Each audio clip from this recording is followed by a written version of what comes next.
Hot seat, Tara McGovern, who is the communications manager and doing such a great job of communicating this morning. Thank you so much for the SPCA, who are playing a vital role in the water crisis. It's already come to bear for you. I don't think, we're all talking about day zero as this thing that's coming. You guys have been in the thick of it now for months, years, probably dealing with the rural situation, which is terrifying to me. There are so many rural farmers and communities that rely on closed chains, that rely on that setup, rely on the water that feeds the animals through watering the plants, that so it's the cycle that is actually terrifying to me.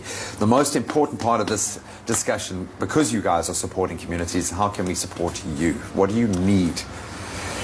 Ultimately, our SPCAs need Money. the public to help us in terms of, resources. Money obviously helps massively, and at the moment, water is a critical resource that we cannot do without. If I had to ask you to identify one strategic partnership, what would be the best way to help you? What industry would help you the most? Do you need a big bottled water company to come in and just bust loads of water in? Do you need cars? Yes. Do you need all of student it. volunteers? We need it all. Every possible avenue in order to help our animals, we are open to it. We would request anybody who thinks they can help in the smallest way to the biggest way, whether you've got a tanker of water or a 1 litre bottle of water. Every drop counts. And that, I think, is right across the board. Because you guys are playing such a vital role within communities, I think that is probably the most important thing. Are you prepared for day zero? Do you feel that you guys have done enough to be prepared, or is it dire? Is it crunch time? It would be presumptuous to think we're prepared because we've never been in this situation before. We have, as I said, been putting a lot of things into play in terms of management at our premises in the Western Cape, also ensuring that our inspectors are equipped with jerry cans to go out proactively helping animals, whether it's stray animals on the road or it's people in communities and rural farmers.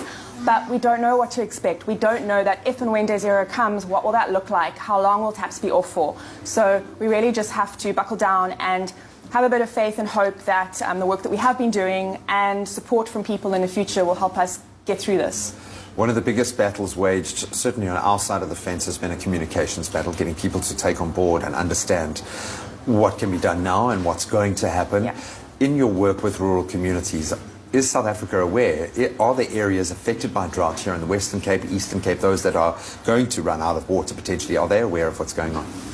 I don't think they probably all are aware. I think it's going to come to a point where some of these smaller farms, I'm not talking commercial farms, I'm talking your rural farmers, are probably at the moment already in crisis, and they're going to potentially be calling us, but they might not even know that they can come to us. And that's where we need people who are educated, who are aware of SPCAs and other animal welfares, to call them and ensure that we're aware of these areas. If people don't tell us that there are areas struggling, we won't know. So it's vital, as you say, that communication is happening from both sides. Our inspectors are out all the time in rural areas, ensuring that animals are being treated humanely and no animal is suffering. But we do need the community and the public to let us know that they need support. Well, that's one role we can play as a show, and certainly our viewers, the millions out there who really do listen and watch and care. You guys can let us know about those areas. We will relay that information. Thank you for the work that you're doing, and good luck.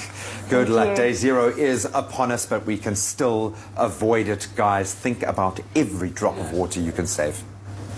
Thank you so much, Graham. We're going to be taking a very quick break. Then we're jumping back into the kitchen with a lovely Angie Boyd, and it's all about a type of sherbet. Yeah? That's got this Rocky Road crumble on it. Oh, yeah, lovely. It's got to do with mocha as well. Well, if I've enticed your taste buds, then stick around for that. All right, and it's also about this smooth life, they call it. Tropical Island of Treasure Season 8 premieres next week, Monday on SABC 3 at 7:30 p.m. And we've got a very special performance of the theme tune, acoustic style.